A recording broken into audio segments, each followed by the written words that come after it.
كما كتعرفوا كامل الاختصاص الاول ديال هذه القناه وهو الاهتمام بالمواهب المغربيه مزدوجه الجنسيه. وهذه القناه هضرت على عده لاعبين مزدوجين الجنسيه واكدت بانهم غادي يختاروا تمثيل المنتخب المغربي بدلا من بلد المهجر.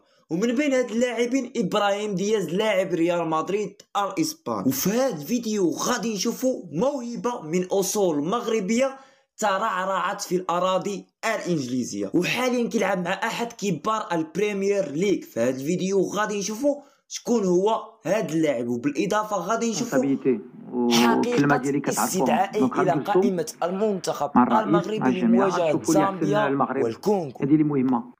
ولكن قبل ما خليكم مع الفيديو ما تنسوش ديروا لايك للفيديو والاشتراك في القناه باش يوصلكم جديد المنتخب المغربي والكره المغربيه.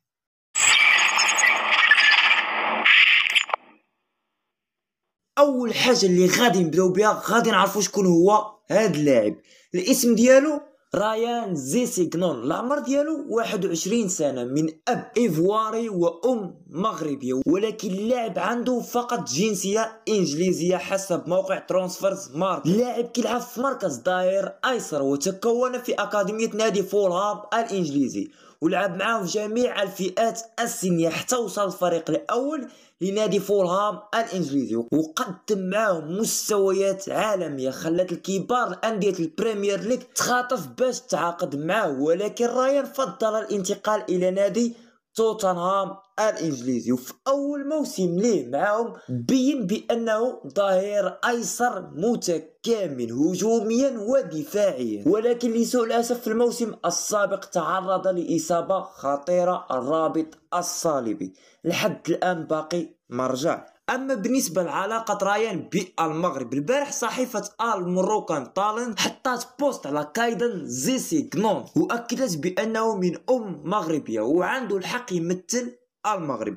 وما ننسوش بان كايدن هو الاخ الاصغر لرايان، يعني حتى رايان عنده الحق يمثل المغرب. حاليا رايان ما عندوش جنسيه مغربيه ولكن مستقبلا تقدر تكون عنده جنسيه مغربيه. على سبيل المثال ابراهيم دياز ما كانتش عنده جنسيه مغربيه وحاليا اختار المغرب وعنده جنسيه مغربيه.